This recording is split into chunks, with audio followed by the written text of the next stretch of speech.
केरल का नाम बदलकर केरलम करने के प्रस्ताव को केंद्र सरकार की मंजूरी मिलने के बाद अब देश के अन्य राज्यों और शहरों के नाम बदलने की मांग भी उठने लगी है। इसी क्रम में दिल्ली का नाम बदलकर इंद्रप्रस्थ करने की मांग ने राजनीतिक हलकों में नई बहस छेड़ दी है।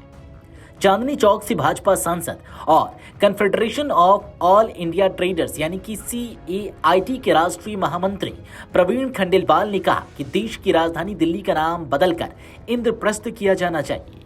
उनका तर्क है कि इंद्रप्रस्थ नाम हमारी सांस्कृतिक, आध्यात्मिक और सभ्यतागत पहचान से जुड़ा हुआ है और इससे ऐतिहासिक गौरव को पुनर्जीवित किया जा सकेगा। खंडेलवाल ने कहा कि दिल्ली का ऐतिहासिक संबंध पांडवों से रहा है। महाभारत काल में इंद्रप्रस्थ पांडवों की राजधानी थी, इसलिए आधुनिक दिल्ली को उसी नाम से पहचान देना उचित होगा। उन्होंने सुझाव दिया कि राजधानी में पांडवों की प्रतिमाएं स्थापित कर आम जनता को इस ऐतिहासिक विरासत के बारे में जागरूक किया जाए। ध्यान में रखते हुए मैंने आज केंद्रीय गृह मंत्री आदरणीय श्री अमित शाह जी को एक पत्र भेज करके आग्रह किया है कि दिल्ली का नाम इंद्रप्रस्थ रखा जाए। हमारे शहर का नाम दिल्ली है।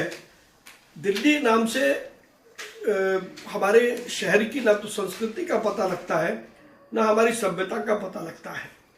और जब मैंने सुझाव दिया है कि उसका नाम इंद्रप्रस्थ होना चाहिए, तो महाकाव्य महाभारत में भी इंद्रप्रस्थ वर्णित है, जो पांडवों की राजधानी थी और वही दिल्ली का प्राचीन स्वरूप माना जाता है।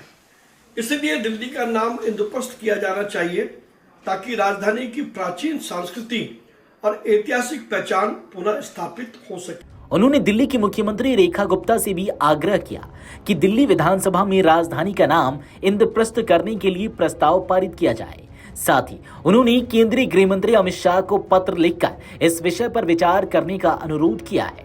इसी संदर्भ में मैंने दिल्ली के मुख्यमंत्री श्रीमती रेखा गुप्ता को भी पत्र भेज करके आग्रह किया है कि दिल्ली का नाम इंद्रप्रस्थ किया जाए। इस आशय का एक प्रस्ताव दिल्ली विधानसभा में पारित किया जाए। अपने पत्र में खंडेलवाल ने लिखा है कि भारत विश्व की सबसे प्राचीन जीवित सभ्यताओं में से एक है और उसकी राष्ट्रीय राजधानी का नाम भी उसके ऐतिहासिक और सांस्कृतिक मूल्यों को प्रतिबिंबित करना चाहिए। उनका कहना है कि नाम परिवर्तन केवल प्रतीकात्मक कदम नहीं होगा, बल्कि यह देश की जड़ों से जुड़ने का प्रयास होगा। हालांकि इस प्रस्ताव पर अभी तक केंद्र या दिल्ली सरकार की ओर से कोई आधिकारिक प्रतिक्रिया नहीं आई है, लेकिन राजनीतिक और सामाजिक हलकों में इस पर चर्चा शुरू हो गई है। कुछ लोग इसे सांस्कृतिक पुनर्स्थापना की दिशा में कदम बता रहे हैं, तो कुछ इसे प्रतीकात्मक राजनीति मान रहे हैं। अब देखना यह होगा कि क्या दिल्ली का नाम बदलने का प्रस्ताव औपचारिक प्रक्रिया तक पहुंचता है या बहस फिलहाल राजनीतिक बयानबाजी तक ही सीमित रहती है। Video desk amarujala.com।